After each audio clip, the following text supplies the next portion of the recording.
Bem-vindos a todos! Este é o programa Blue Team Academy, então pega o seu café e vamos falar de segurança da informação. Neste programa eu explico alguns pontos da segurança da informação para você. Eu sou o Fábio Sobieck, sou especialista certificado na área de cibersegurança e eu ensino profissionais de tecnologia a protegerem empresas e pessoas dos ataques dos hackers. Então neste episódio, hoje eu vou falar sobre os HATs. O que significa essa sigla, por que ela é tão importante para nós entendermos esse ataque e como se proteger dele. Mas antes, se você gosta desse tipo de conteúdo, não esquece de seguir aqui o meu perfil para não perder nenhum dos conteúdos novos que eu publico toda semana.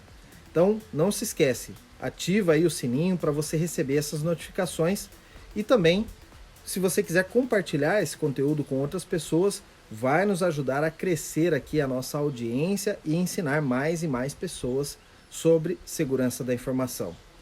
Bom, o que é o termo HAT? HAT em inglês é Remote Access Trojans. Trojan, vamos lembrar então, dos malwares que nós temos, os vírus, os worms e outras qualidades, nós temos os Trojans.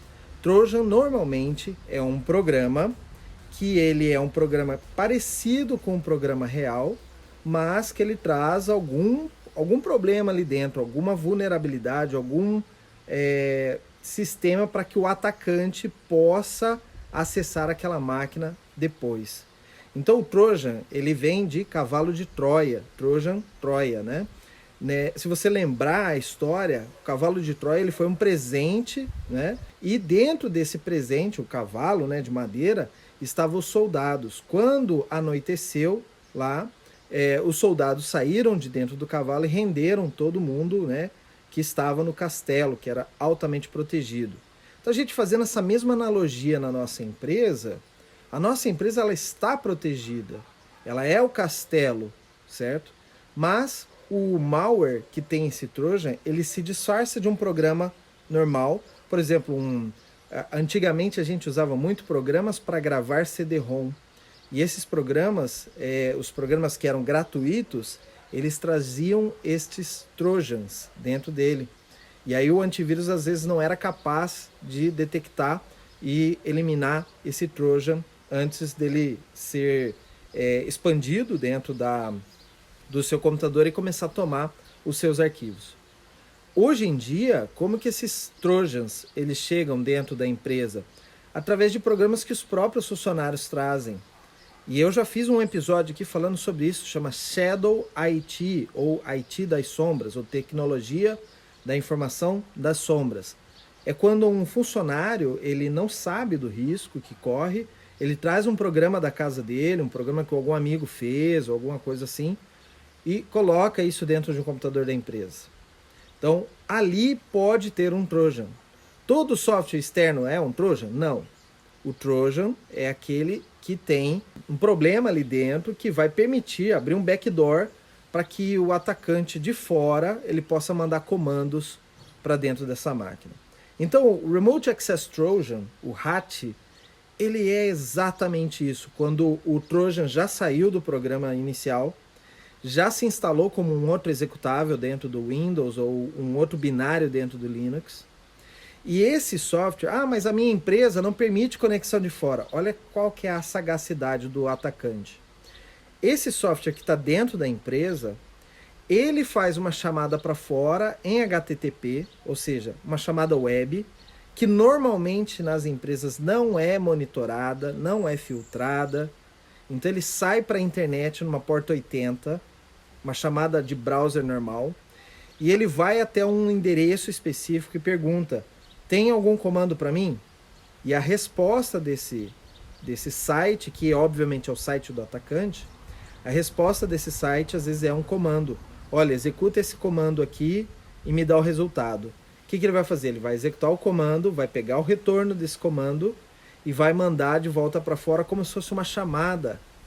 Então, quando você olha o monitoramento, você olha a rede, se você deixasse o HAT isolado numa máquina, que é assim que a gente faz a análise, né? A gente isola o HAT numa máquina virtual ou numa máquina real e tudo que é a comunicação daquela máquina para a internet a gente monitora, a gente inspeciona. né, usando o Wireshark, por exemplo. E aí você vê que aquele bináriozinho está fazendo chamada porta 80. É como se fosse uma pessoa acessando a internet. Você não vai, às vezes, na sua empresa, o volume de pessoas acessando a internet é tão grande que você não vai fechar todas as portas. E é aí que está o nosso erro. A gente tem que monitorar a saída de internet também, né? Para evitar, por exemplo, como esse RAT faz. Então é esse o esquema. O programinha chama para a internet numa porta 80 um site, e nesse site tem uma resposta padrão que ele entende, uma API, por exemplo, que ele entende, ok, então bateu nesse site aqui, você pediu isso, executa o comando, depois você faz uma segunda chamada para outro endereço, uma outra URL, me dando a resposta. Que comando que ele manda ali? Primeira coisa que ele vai mandar são comandos para identificar em que sistema operacional aquele RAT está instalado. Então, se aquele RAT está instalado num Mac, num Windows, num Linux, o atacante ele precisa saber disso. Então, as primeiras coisas que ele vai perguntar é em que sistema operacional você está. Ele vai mandar um comandinho. Se esse comando retornou erro, por exemplo, ele mandou o name "-a". Se esse comando está no Windows, vai dar erro. Então ele vê, opa, então não é o Windows. Para saber a versão do Windows, eu vou ter que mandar um comando winver. Então ele chama lá, próximo comando você vai rodar, winver. Aí ele roda e resposta, você está no Windows versão 11, certo? Então ele recebe essa resposta, ok, o meu RAT ele está dentro de uma máquina Windows. Aí ele já pega toda uma lista de comandos de PowerShell, de CMD, de vários comandos para o Windows, já sabendo que ele está no Windows, para saber, por exemplo, qual é o IP que ele está, se ele está dentro de uma rede ou ele está fora, né? Se ele está numa VPN, por exemplo. Então o atacante ele vai descobrindo essa fase de discovery, ele vai descobrindo aonde o RAT dele está, o que ele consegue pegar de informações, e aí o RAT, da mesma maneira que ele acessa a internet para buscar os comandos, ele vai acessar a internet para mandar dados de dentro do seu computador para fora. É aí que o atacante usa isso para exportar dados da empresa. Quando você vê na internet ou na notícia lá, tal grupo hacker invadiu tal empresa e tem 60 GB de informação. Como que eles conseguiram esses 60 GB de informação? Através de RATs. Eles investigam, eles veem que sistema operacional que o RAT está instalado, e aí ele começa a mandar informação de pouquinho em pouquinho, de grão em grão, até juntar 60 GB. Então veja que é bem interessante o RAT, e a gente tem que monitorar bastante a nossa rede, para ele é difícil de ser encontrado. Se você não tem uma solução de endpoint que seja top, que vai encontrar isso para você, o RAT muito novo, ele foi recém-desenvolvido também, não tem como encontrar esse cara, né? Então essa é a diferença de um Trojan normal e um Trojan RAT. O RAT ele consegue mandar os comandos para fora. Existe o Trojan normal, que é simplesmente você instala e ele começa a agir sozinho dentro da máquina, ele já é preparado para rodar esses comandos, o winver, o name-a, para saber se é Linux ou se é Mac ou alguma coisa assim, qual a versão que ele está. Ele roda todos esses comandos e às vezes ele gera um pacote, um zip, um texto, ou uma imagem, ou alguma coisa, e aí o Trojan normal, sem ser o RAT, ele é programado para... Ele sabe o endereço do servidor, do atacante, ele manda isso como um FTP, ou para não dar muita bandeira, ele faz a mesma coisa. Ele faz um acesso HTTP e junto ele faz um post desses dados para uma página, uma API do atacante. Então veja que o atacante ele tem que ter algumas noções de desenvolvimento, de API e tudo mais para criar esses trojans e os RATs. O RAT, a diferença do RAT e do Trojan o Trojan sozinho ele vai lá capturando uma série de informações e manda para fora, e às vezes ele tem uma série de ações que ele pode executar, mas ele não tem comandos de fora para dentro. O RAT ele tem comandos de fora para dentro. O atacante ele escolhe qual comando que ele quer mandar. E por que é melhor ele escolher o comando que ele quer mandar? Porque se você tiver um detector, um host IDS, por exemplo, um HIDS, num servidor, e você vê que tem um binário lá que está executando vários comandos, Windows, Linux e Mac, Windows, Linux e Mac, Windows, Linux e Mac. Isso não é um comportamento normal. Então o HIDS ele pode pegar isso como um comportamento anômalo, de um comportamento de um vírus, né? E opa, isso aqui está errado, já bloqueia o cara, já segura, joga ele por uma quarentena. Então, para ele não ser detectado tão facilmente por um HIDS, o RAT é melhor. Porque o atacante, ele primeiro verifica isso, né? Qual o sistema operacional que ele está, e parou. Quando ele descobre o sistema operacional que ele está, ele já começa a mandar os comandos para um sistema operacional, e aí deixa mais difícil para o HIDS detectar. Então, por isso que o RAT para o atacante, ele é melhor, tá? E aí vocês às vezes se perguntam, poxa, mas como que é? O atacante ele fica lá 24 horas por dia esperando? Como são equipes de criminosos, eles se dividem. E aí tem equipes, grupos hackers que são ao longo do mundo inteiro. Tem gente na Ásia, gente na Europa, gente no Brasil, na América Latina e tudo mais. Então, quando um RAT começa a mandar sinais de pedindo comando, alguma coisa, quem está no turno, então, por exemplo, é à noite, o RAT normalmente ele começa a mandar comandos à noite, porque o monitoramento à noite ele é menor. Então o RAT ele deixa para mandar esses comandinhos à noite, lá sozinho, ou durante o dia na hora do almoço, assim, que é um horário mais... o pessoal tá fora do escritório e tal, então o monitoramento também fica mais tranquilo, porque sai metade do time para almoçar e tal. Então nesse horário de almoço ele tenta dar os comandos. Se for horário de almoço no Brasil, significa que esse RAT está no Brasil, então a equipe brasileira vai cuidar.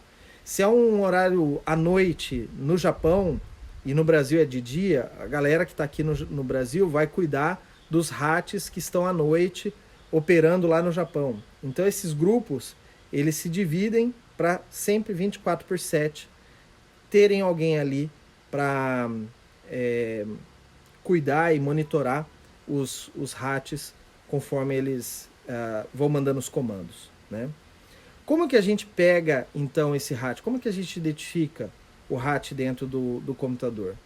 É bem difícil, mas você vai precisar de ferramentas para isso, ferramentas que têm, às vezes, inteligência artificial, machine learning, ferramentas que se conectam, como, por exemplo, eu falo muito do Kaspersky, porque é um produto que eu gosto, que eu uso. O Kaspersky, ele tem a empresa tem uma inteligência fora, né? Nas grandes corporações a gente contrata essa inteligência através de consultorias e tudo mais, mas eles têm uma base de inteligência fora e eles analisam RATs do mundo inteiro. Quando eles pegam um modelo de RAT ou alguma coisa assim, eles pegam o que nós já fiz um vídeo sobre isso chamado IOC, Indicadores de Comprometimento.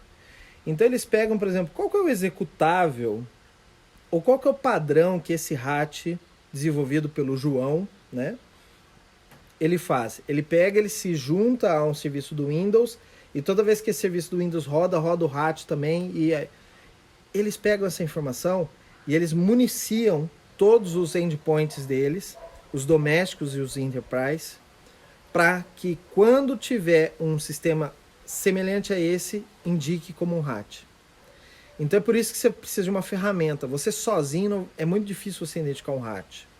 A menos que você seja um cara muito expert em sistema operacional, ao ponto de saber todos os binários e tudo mais, você conhecimento a baixo nível, e que eu acho que não é o interesse, aqui não é o nosso público, mas se você tem um conhecimento muito grande de sistema operacional, você conseguir distinguir um binário, um executável, que está ali e que mudou de tamanho, ou está modificado, ou alguma coisa. Porque o RAT, ele vai tentar se esconder, de qualquer maneira. O desenvolvedor do RAT, ele faz isso de maneira... Puxa, como é que o cara vai pensar? Ele vai abrir o gerenciador de tarefas do Windows, vai procurar os executáveis, um executável de cada vez lá, ver o PID e ver o que aquele executável faz. O cara que desenvolve o RAT, ele sabe disso, então ele vai ocultar isso de você. Ele vai tentar tirar o executável da lista de gerenciador de tarefas. Mas Fábio, eu sou expert em Windows, não tem como fazer isso. Cara, se não tem como ele fazer isso, ele vai tentar ocultar isso dentro de outro executável. Um executável padrão. um service host, por exemplo, 32, ele vai tentar ocultar isso como um outro nome. E na mesma coisa o Linux, na mesma coisa o Mac. Ele vai tentar ocultar o executável dele do RAT em outro executável que você vai olhar e falar assim, ok, aqui é o servidor de impressão. Ou ele substitui um executável. Ele pode substituir também um executável que as pessoas usam menos. Ele sabe que esse aqui é um binário que nenhum serviço de Linux usa, então ele vai lá e substitui. E aí você olha e fala, não, ok, é um serviço legítimo. E aí é por isso que é difícil você encontrar um RAT. Outra coisa que você vai encontrar RATs é através do padrão de acesso. É um executável que está acessando um IP fora, um executável que está acessando uma URL que não tem nada a ver com o teu mercado, ou acessando um país, que é o país do atacante, né? E se o atacante for brasileiro, aí ferrou, né? Porque não tem como você distinguir ali um site brasileiro de um atacante. Vai ser um site, obviamente, oculto, ou um site que você olha a URL, tá, ok, uma loja X, não sei o que. Você não vai identificar aquilo como um ataque. Outra coisa também, o atacante, às vezes, ele ataca um site legítimo. Por exemplo, meu site, sobiec.net.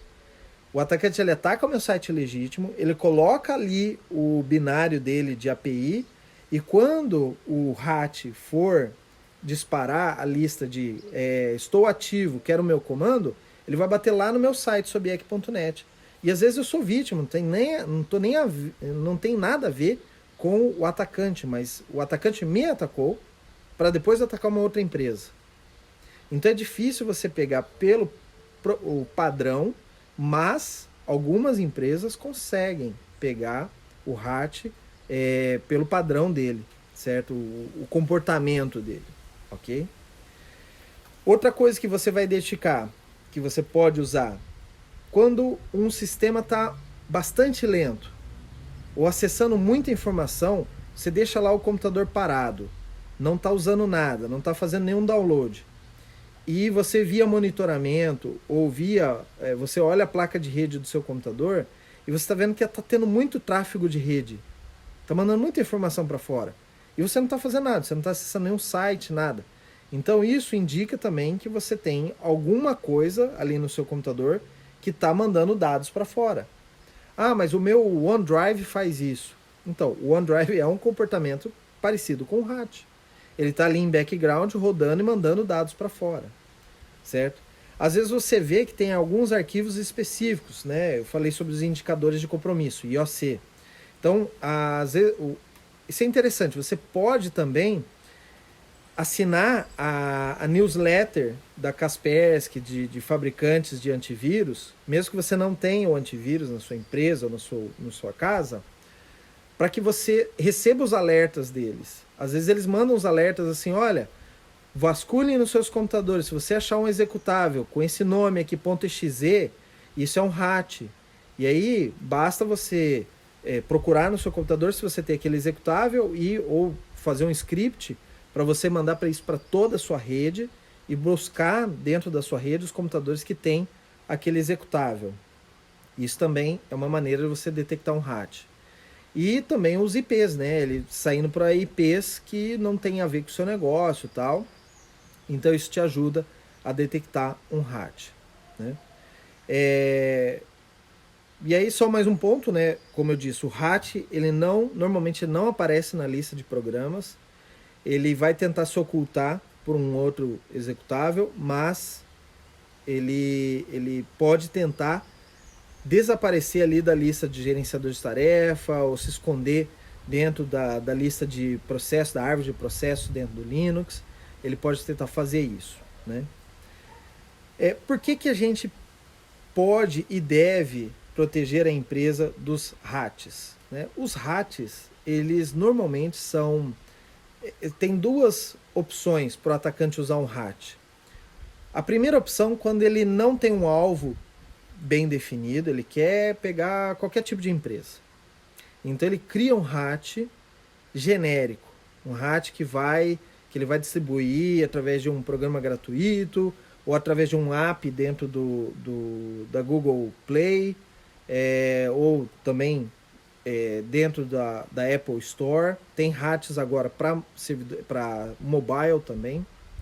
Então ele distribui isso daí, assim, quanto máximo de gente que possa pegar, melhor, porque daí eu começo a criar, por exemplo, os exércitos de zumbis, né? Uma das funções do hat é também você, por exemplo, o atacante ele quer fazer um denial, um DDoS no site da empresa X. Então ele joga esses hats em várias máquinas, ele distribui isso daí, né? E as pessoas instalam e o hat fica lá dormente. Uma vez por dia ele fala: estou ativo esperando os comandos, estou ativo esperando os comandos. Quando ele define, ele tem lá várias máquinas que estão ativas esperando o comando, ele tem lá 1000 máquinas ou 10.000 máquinas infectadas, ele pode então vender esse serviço de DDoS lá na Dark Web. E aí uma pessoa contrata lá, eu tenho minha empresa, o meu concorrente é o fulano, né? Então eu vou contratar aqui o cara para atacar o site do fulano. Então ele dispara, ele vende lá, por exemplo, tantos ataques por tantos dias, por tantas horas cada ataque, ele vende esse serviço. E aí uma vez que ele vai lá, cria um script para os 10.000 zumbis dele, ou para 1.000 zumbis dele, e ele, ok, vamos mandar os ataques. E aí ele faz os ataques nas empresas. Então o hat também pode ser usado para isso. E aí a sua empresa, a sua casa, a sua internet de casa, do seu celular, às vezes está sendo usado para isso e você não sabe. Por quê? Porque o hat está ali recebendo esses comandos e às vezes gastando o seu plano de dados ou gastando a sua internet ali, né, deixando mais lenta a sua internet, porque que ele está disparando vários ataques em sites distintos. Então é por isso que a empresa precisa controlar os hats.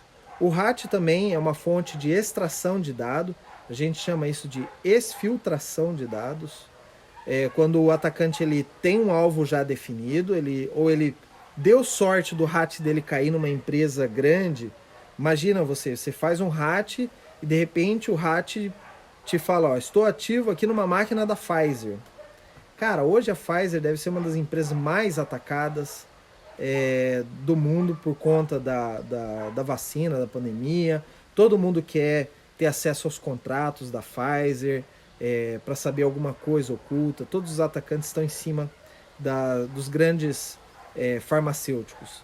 Então, você como guardião dessa empresa, você tem que proteger essa empresa dos hats também, para evitar que um cara colete os seus dados, para evitar que esse cara faça um ataque interno, né? O ataque lateral, por exemplo, o cara ele está no hat numa máquina Windows, mas ele conseguiu através do comando ping, por exemplo, e a resposta do ping, você consegue determinar se tal IP dentro da rede do cara é uma máquina Linux ou uma máquina Windows. Porque o tempo de resposta do Linux é diferente do tempo de resposta ao ping do Windows. Então só pelo ping você consegue saber se a máquina é Windows ou Linux. Sabendo disso, você sabe que aquele IP, o 926801, é um Linux. O que o hat o atacante de fora, ele está pensando: puxa, sei que essa máquina é Linux. Vou mandar um SSH nessa máquina, vamos ver se ele responde. E aí ele dá o comando, o hat executa o comando SSH via PowerShell. Não sei se você sabe, PowerShell tem SSH agora. Ele abre uma sessão de PowerShell, manda um SSH para a máquina. E a máquina responde. Ele, poxa, o SSH está ativo dessa máquina. Aí ele, obviamente, vai tentar senhas, tudo. Ele vai fazer o ataque lateral. O hat está na máquina Windows, mas ele ataca uma máquina Linux via comando externo, né? O comando e controle do atacante, que está fora da rede, às vezes em outro país, muito longe dali. Então é importante a gente cuidar disso também, né? O hat ele não ataca só a sua máquina, ele ataca as máquinas laterais, ele ataca máquinas que estão na internet. Então ele é um terminal de comando na mão de um criminoso. Então você precisa tomar esse cuidado. Eu li recentemente na CISO Advisor, é um site que eu costumo ler, tem várias notícias legais. E lá tem uma notícia até, eu vou ver se eu deixo linkado aqui na descrição, de um hat desenvolvido por um brasileiro que tinha como alvo aplicativos de bancos americanos. Então, para você ver como que o hat ele pode chegar longe, ele não tem barreiras. O cara aqui no Brasil, ele provavelmente ele conhece algum banco americano ou os sites de bancos americanos. Ele sabe que a segurança do banco americano ela é menor do que a segurança de um banco brasileiro, porque eles não têm todos os tipos de ataque que nós temos aqui. Então ele optou por atacar um banco americano, ou seja, ele está em solo brasileiro atacando um usuário americano em outro país, certo? Então ele consegue estar livre até das leis, né, caso a polícia investigue tudo.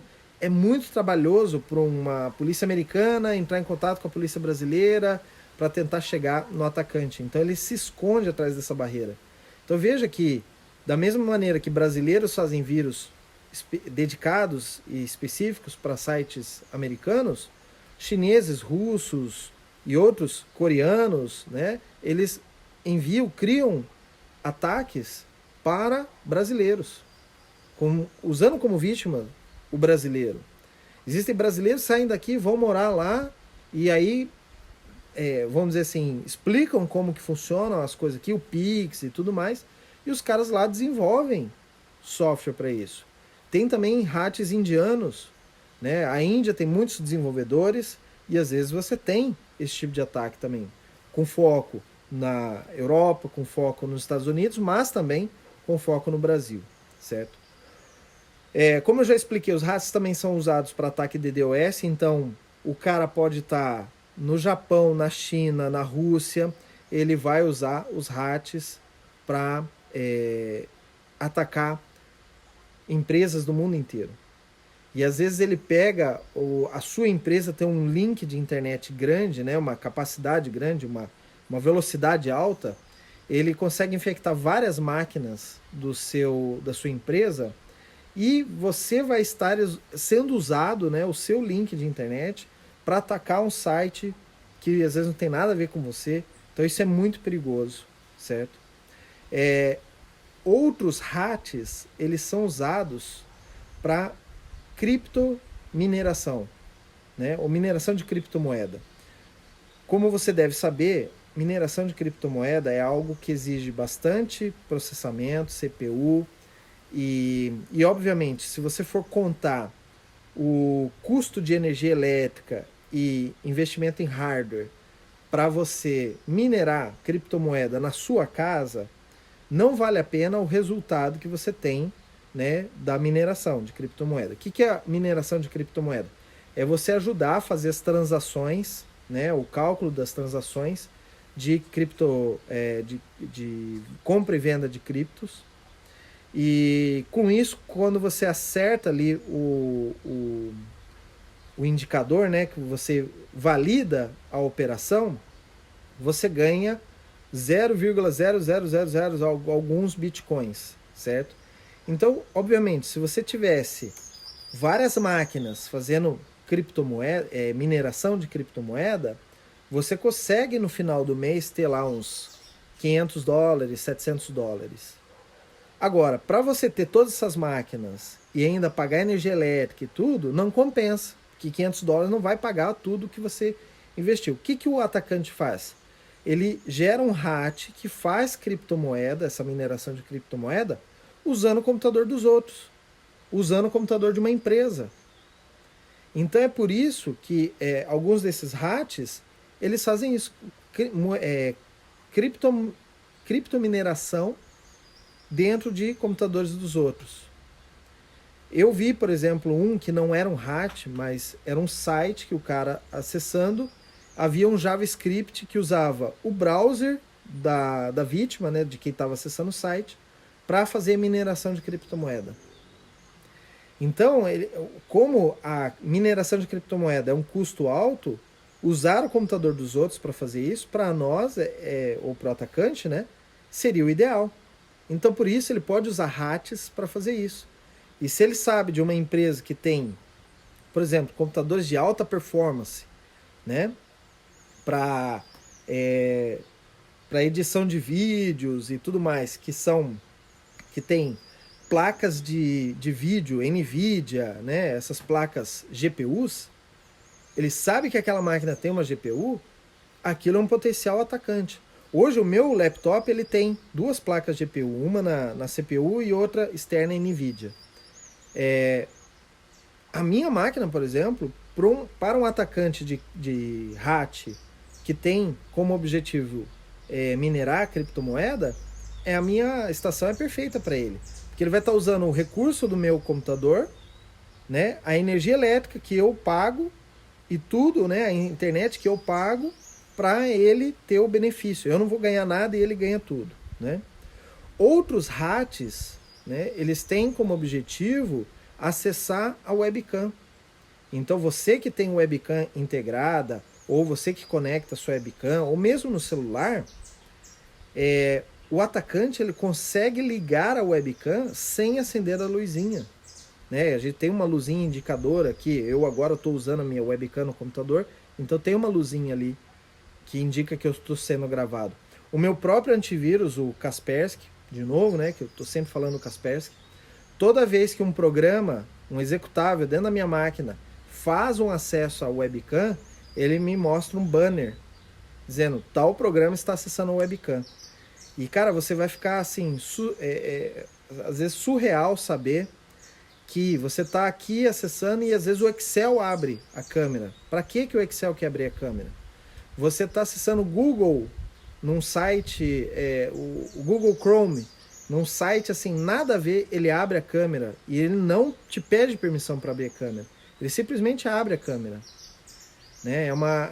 É um teste, às vezes, de luminosidade e tudo, mas ele pode estar pegando alguma coisa errada ali. Né? Ou às vezes você está no seu quarto, se trocando, e você usa o computador no quarto. Então o atacante ele usa isso, né? O RAT, o webcam, para gravar. Ele usa também para gravar o microfone. Por isso que algum tempo atrás virou meme na internet uma foto do Mark Zuckerberg. E ele tem um Mac. E tanto o microfone do Mac ele fica na lateral esquerda, né?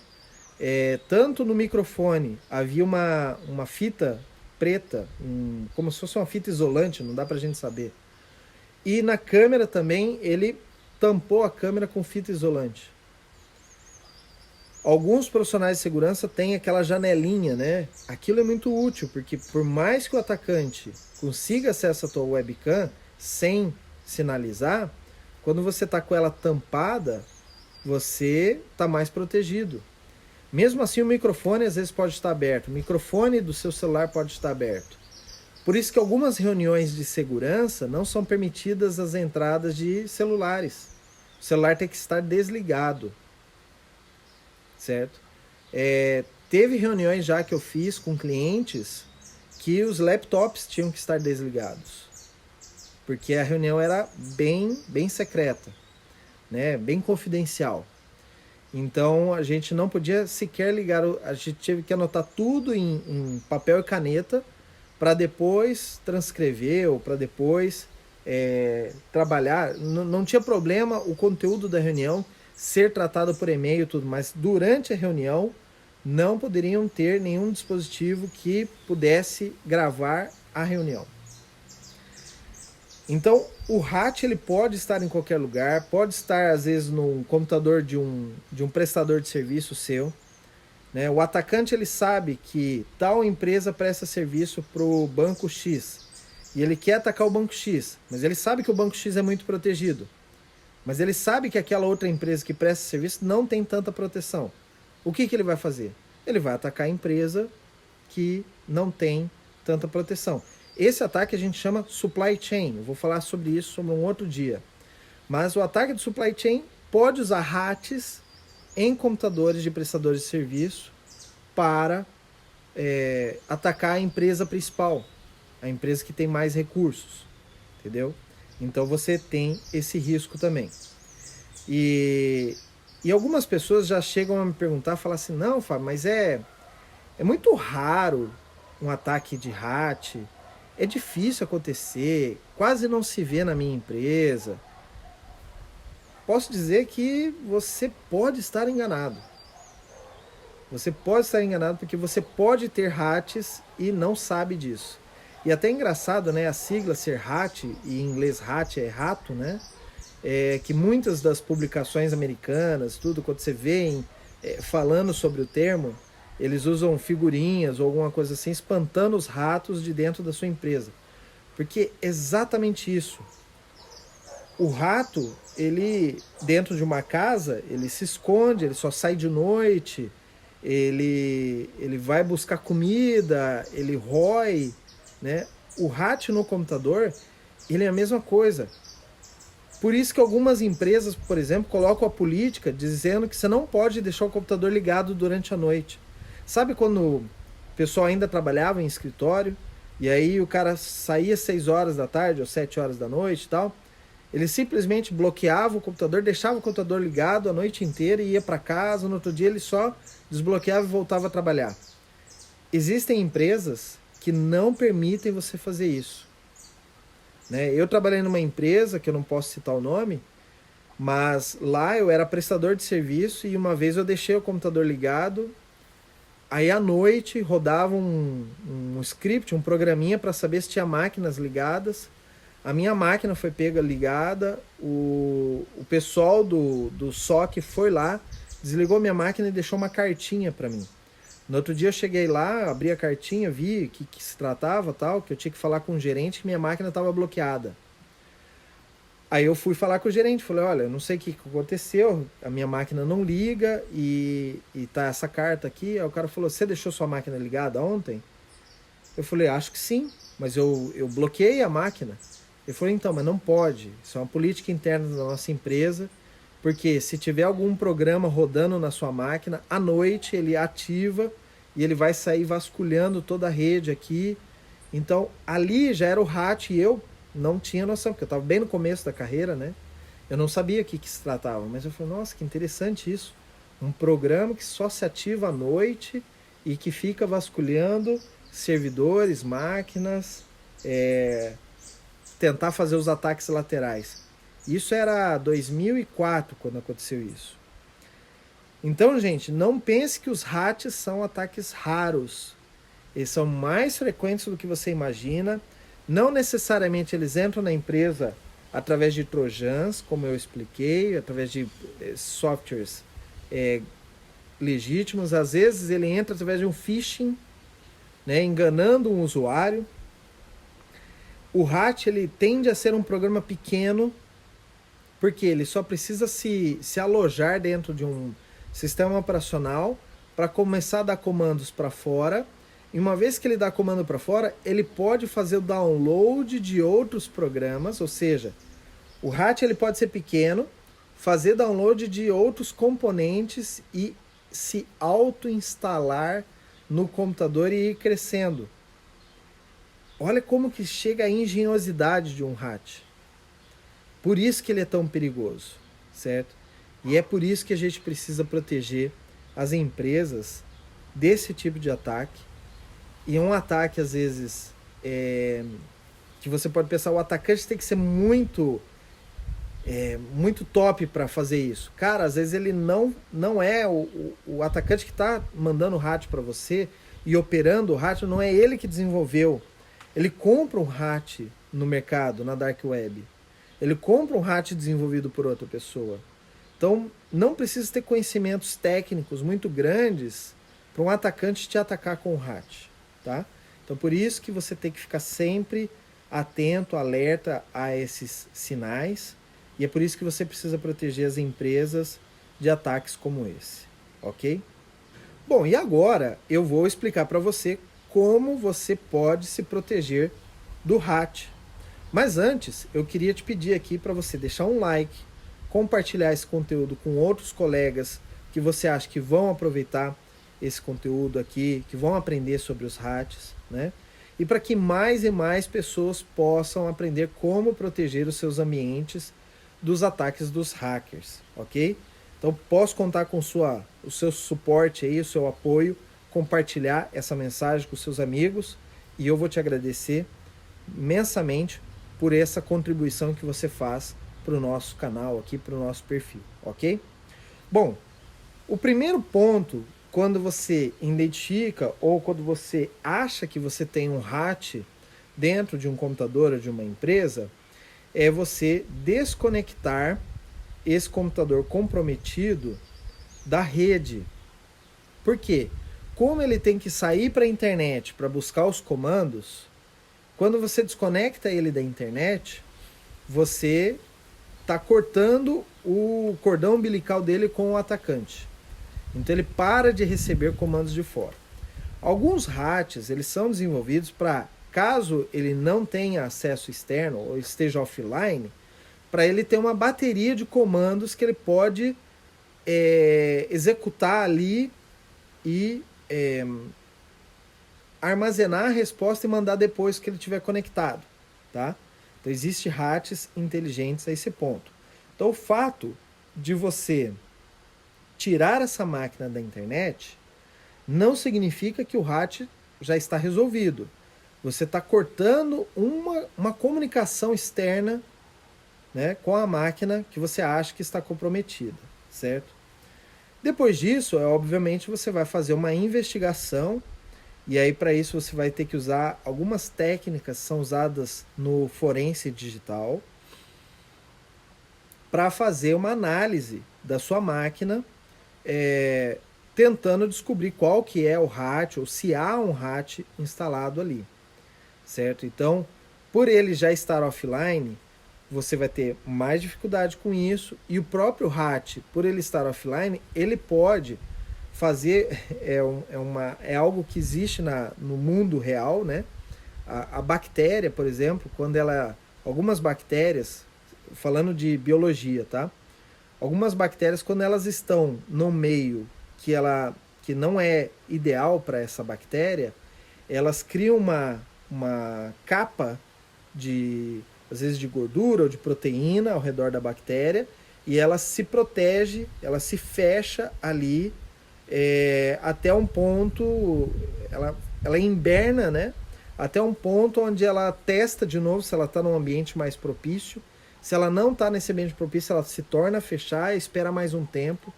Então isso é uma coisa que existe na vida real. Os atacantes adaptam os hacks para ter esse comportamento da vida real, de uma bactéria na vida real, dentro do computador, tá? O hack, uma vez que ele vê que ele está offline, ele pode ser programado para ele se fechar, para ele ficar escondidinho, porque ele sabe que ele está numa máquina ou que ele pode ter sido identificado. Ele vai tentar se esconder para daqui a uma semana ele testa, tô no ambiente online, estou conectado, tô conectado, opa, aí ele se abre. Mas enquanto ele não está, ele está no mundo offline, ele pode se fechar.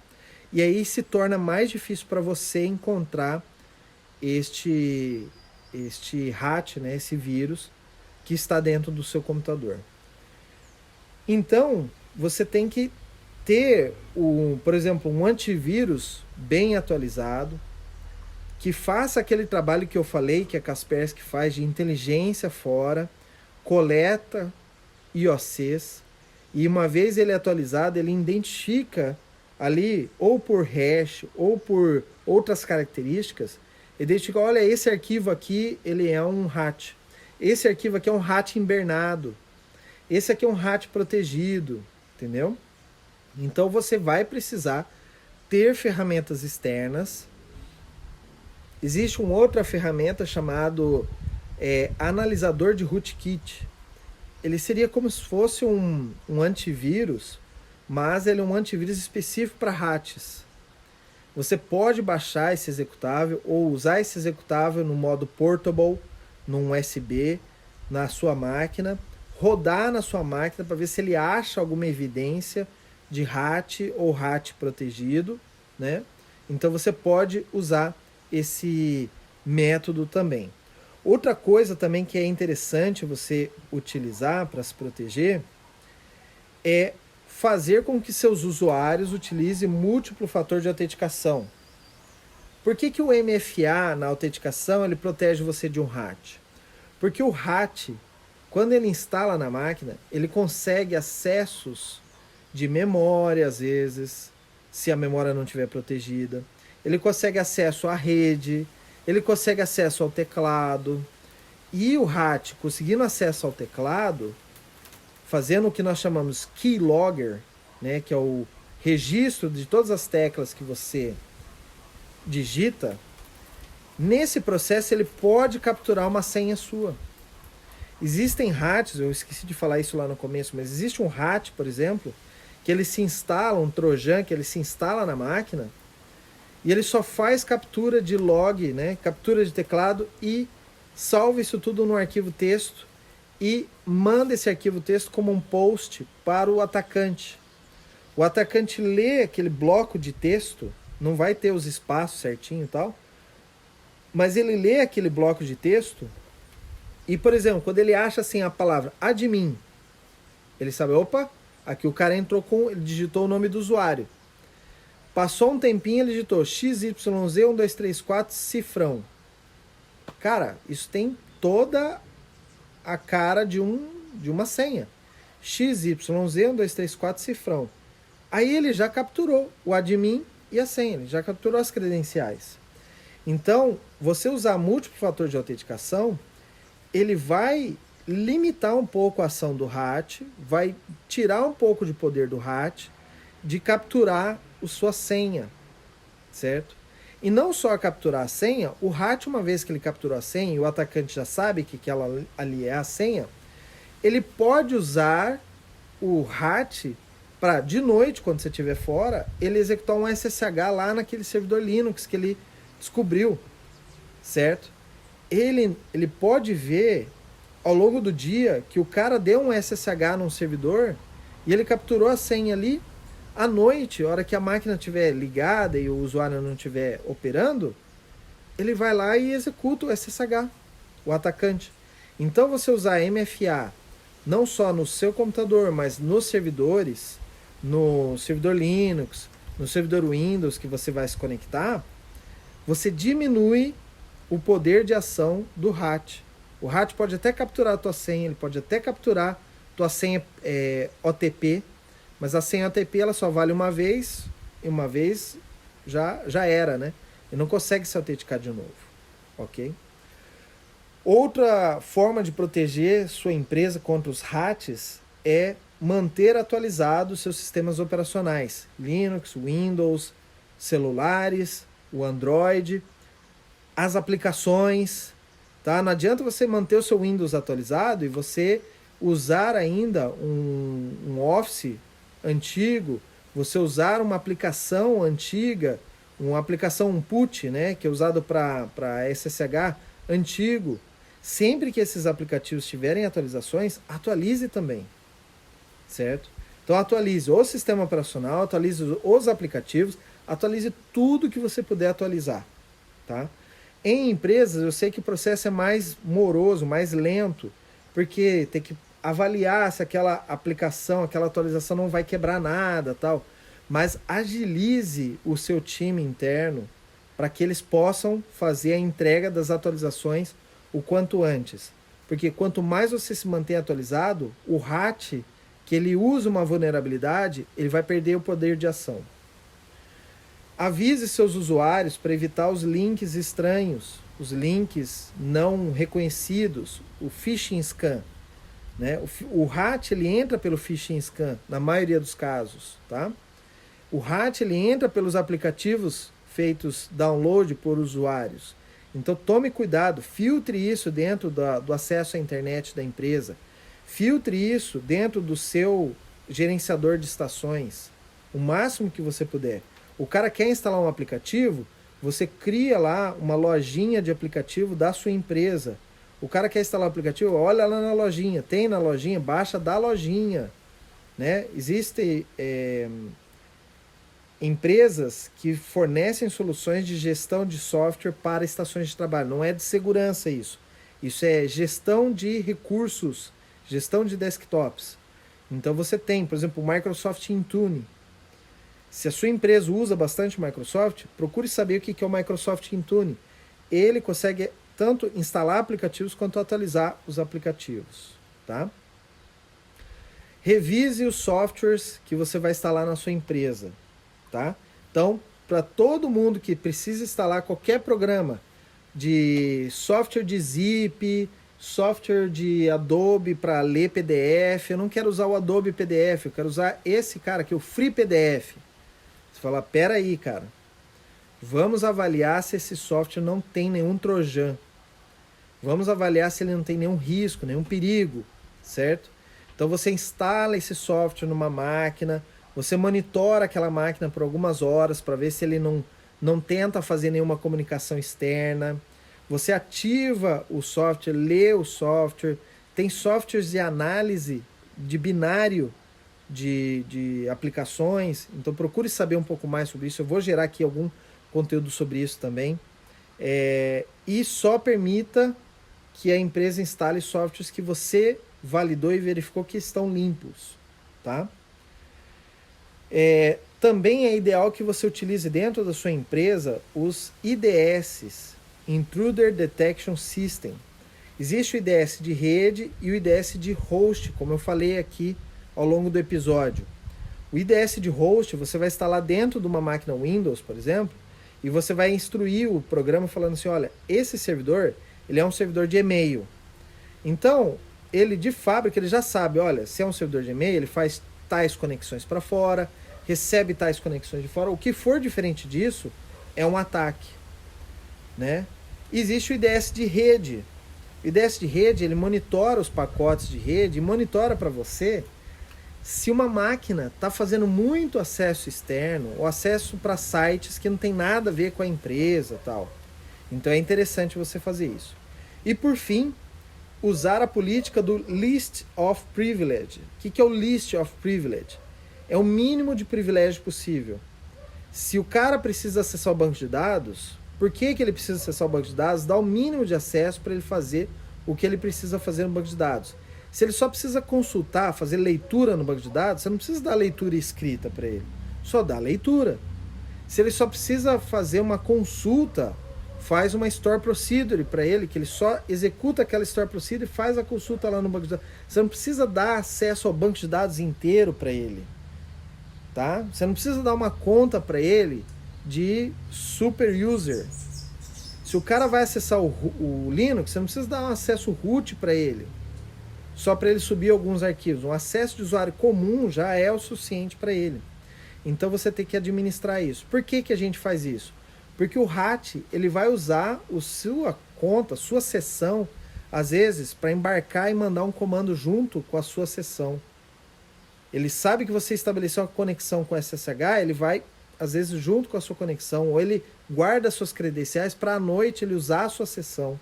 Então, se você tem direitos a mais, que você não deveria ter, você está dando esses direitos a mais para o RAT. Ok?